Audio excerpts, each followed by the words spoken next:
I want to go out to the voicemail of Truth and Reason. Sticking with the quarterback room, we had this caller who said that, maybe it's best that Baker Mayfield stays in Berea. All this stuff on the media claiming how Baker don't want to come back to the Browns, I think it would be the best thing that he could do, especially if Watson gets suspended. But, what the real thing of it is that a lot of people aren't thinking, when you're on the outside looking in, it's a whole different picture. And we all want Watson to be a Cleveland Brown, and everyone in Cleveland is just so intense on wanting him in. But what happens here around Labor Day, or Memorial Day, that he's no longer available? Maybe Baker Mayfield needs to take his head out of his you-know-what and look at the big picture.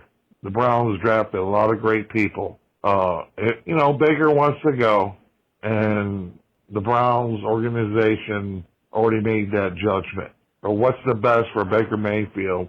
It is a privilege to be a Cleveland Brown. Take your head out of here, you-know-what, Baker, and Watson doesn't play, and play for the Cleveland Browns. Now, G. Bush, I don't think that Baker Mayfield's going to suit up for the Browns again. I don't.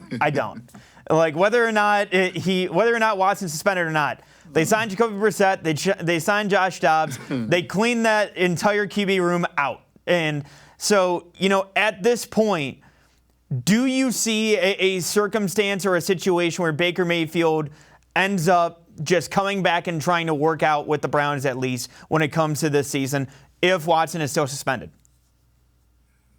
All right, so let me, man, golly. I got to throw you the curveball, man. Let me try to explain this to y'all. Now, if Baker was smart, I'll approach it this way. If Baker was smart, if I was his lead counsel, if I was his agent, I would tell him, look, you got to go back. You got to go see Andrew Berry. You got to sit down with Kevin Stefanski. You got to say, look, man, right now, my trade value is zero. Right now, I want to be a different place. You want me to be a different place. Help me get to that place. Bring me back in. We could do it. Hey, I'm not going to ruffle no feathers. I'm not going to do nothing crazy. I'm going to come in, let other teams get a glimpse of me, throw the football a little bit, lift some weights. Me and Deshaun Watson laugh and joke and show that I'm a good teammate. And then guess what? If I'm still on the roster, they're going to say, what did he actually say to get these guys to put him back on the field? He's never going to play, but I tell him to go back, apologize, let's keep it moving and see if we can get a deal somewhere before training camp. But the reality of the situation is that's not going to happen. It's not going to happen, people. You know why? Because we told Baker Mayfield that he was a top 10 guy. He actually believes that now. And it's hard to change somebody's mind when they believe they're top 10. He believes in his heart of hearts. And guess what? This has worked for him his whole life.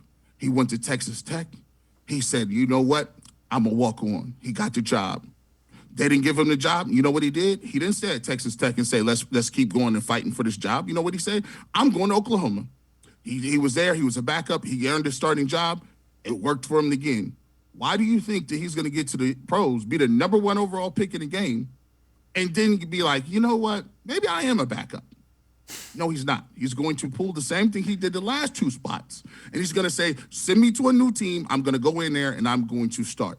At the end of the day, it'll be the dumbest thing anybody could ever do. The equivalent of what you're asking the Cleveland Browns to do is the equivalent of saying, hey, my ex-girlfriend, you know what? My fiance, she's out of town.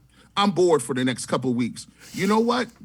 She might not be able to be back for our date. Let me call my ex-girlfriend up and see if she'll go out with me. Maybe she'll go out with me for the 2 weekends while my fiance's here, and then we'll be all good. I'll just tell her to go away. See, Baker's not going to go away because that's a lose-lose. If he ends up 4-0, half the city's going to be like, oh, my gosh, we got the wrong guy. We need to get rid of Deshaun Watson. See, he was hurt last year. And then if he goes 1-4 or 0-4, the locker room's going to be like, why the heck did you bring this guy back here? It wasn't good enough you sabotaged our season last year. Now you're sabotaging and see how us go 0-4. You guys don't know what you're doing. You're flip-flopping. You don't know what you're standing on. And guess what? Y'all got to go down. Why would you bring him back in just to do that? when all you got to do is play Jacoby Brissett and hand the ball off to Nick Chubb and go 3-1. I'm just saying.